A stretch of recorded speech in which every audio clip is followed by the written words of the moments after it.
Ai Weiwei, we're in the Design Museum. We're about to open this exhibition called Making Sense, which is your reflections on design and progress and architecture in the city.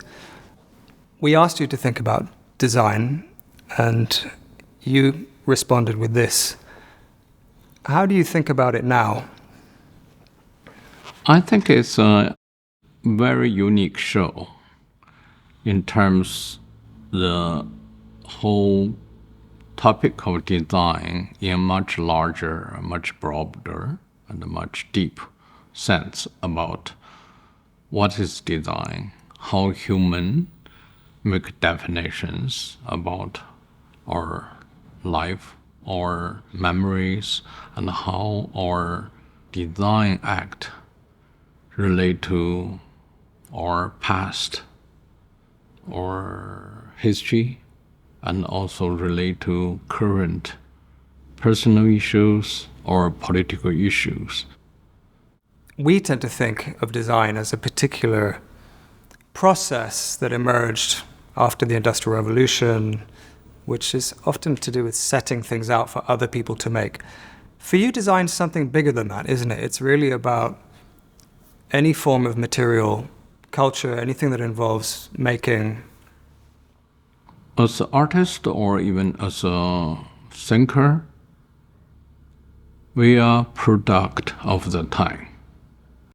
It could be politician, philosopher, writer, and artist, of course, architects, and graphic designers, and fashion designers, whoever want to give a new interpretation based on his or her own knowledge. That is design. So the way we define things and the way we give things a form, and not just a form, but a meaning, is design. The form is the meaning. Like Wittgenstein says, the meaning is the usage. So when we trying to find out the usage, that means we trying to understand what is the meaning being human being in different time and location. Its most important factor in design is time and the place. A sense of time comes through very strongly in this show, and a sense of history in particular. We're sitting in front of Neolithic stone tools that are at least 6,000 years old, and you run through in the show right up to the present day. And I get the sense that you're also connecting here with ways of making and with an ethic of design that you feel has been lost maybe in the current age. You're interested in the way people used to make things. As human being, we have to sense our time maybe 60, 70, 80, or 100 years old, but in the long history of human society, that is a very short time. And the human's history, also very short time in the universe. So if we don't have perspectives, we don't understand what is so unique and special about us, how can we give a clear definition? A strong sense of Chinese history comes through this show as well. China, which was the leading technical civilization in the world for thousands of years before the West. We're looking at industrial scale pottery over there, ceramic making, that's 1,000 years before we had industrial pottery in the UK. There's an alternative sense of technological history in this gallery to the one that we get taught in the UK, I think. Is to study the characters of different material, different technologies development. You have to do it through collecting the evidence, So to collect and to accumulate is to make it convincing. And you have to emphasize that because people spend so much effort, almost like a religious practice. So that is very interesting factor. You mentioned evidence, and that is one of the big themes of this show. You're presenting China's history of making as a form of evidence. What do you think it demonstrates? And is it a kind of slightly rebellious position? Evidence clearly tells the everyday objects convincingly tell us the culture, how it develops, and also talk about human struggle like the early Neolithic tools. For thousands of years, that probably is the only tool they have. One of the backdrops for this exhibition is the changing face of China over the last 30 years, particularly Beijing, where the urban fabric was erased and there was a massive, unprecedented development drive.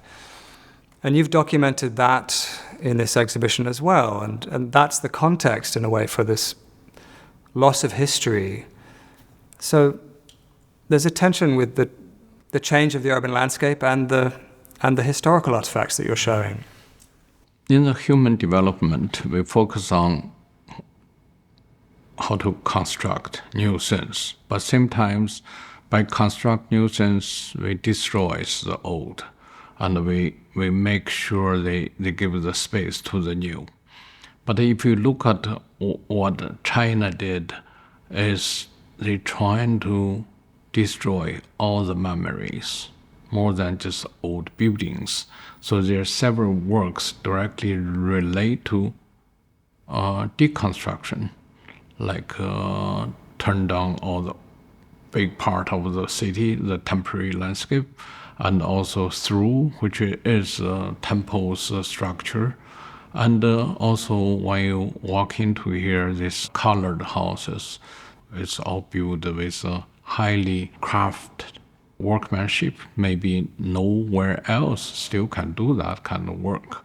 But still, that's very ironic because it's just something you cannot see anywhere anymore. And also you have works in relating to earthquakes, which looks like natural destruction, but when you have 80,000 people disappeared in a few seconds, then start to ask a question, what is wrong with those structures? It's supposed to build a safe place for school or hospital. Why they collapsed? So I have to ask those questions. Just in searching of evidence to collect all those names, to be truthful to what happened. It's true that a lot of the work in this show relates to destruction of some kind, urban destruction, or the collapsing of school buildings because of shoddy construction. There's a few videos, like Beijing 2003 or Erhuan or Sanhuan. Those are videos clearly illustrate the idea about urban planning, city changing before the Olympics. And what was your feeling about that change, the changing face of Beijing? The feeling is very mixed. First, China want to become rich and powerful, and they would sacrifice everything for that. But what they really destroyed is a human memory, and that would hurt themselves for a long, long time. One of the most powerful works in the exhibition is your recreation of Monet's water lilies, this 15-meter long work using Lego bricks. And in the context of talking about the changing face of Beijing, This is a very different image of a landscape, a kind of paradise in a way, but something that you've reconstructed using industrial tools. What are you trying to say with the water lilies? Well, there's many layers of meaning in this water lily, and also why I'm using Lego. There's also, I would say, very profound argument in there, and it's definitely relate to our digital time and pixel, and people can structure it just by design. Anybody can make the same kind of quality surface, no matter of location. It's just exactly standard industrial presentation. My father was deeply related to Monet. That's why I integrated my home during his exile. We were living underground for 5 years. So, yeah, it's my memory about art and my father as a poet and my current struggle in outside of China or inside China. Your struggles and your father's are written into that landscape. So you've personalized it in a way. Is it a story we can all relate to? Individual struggles in the world should be recognized as a part of the whole humanity. And there's so many injustice or unfairness in the world, but somehow we all related. And it's a miracle. I still can present it in Design Museum after never being imagined to have my father and also Monet and my personal history to put together. So that's the largest Lego piece ever been done. And every piece of the work in this museum being first time showing in Britain, and maybe most of them first time being showing in any location, because many works I never seen it being presented before. As we've discussed, there are some profound themes in this show, but there's also humor in some of the ordinary objects that you choose and you turn them into sculptures. Yeah, they always should be humor. Humor is something you cannot describe it. If you describe it, it's not humor anymore. That's true.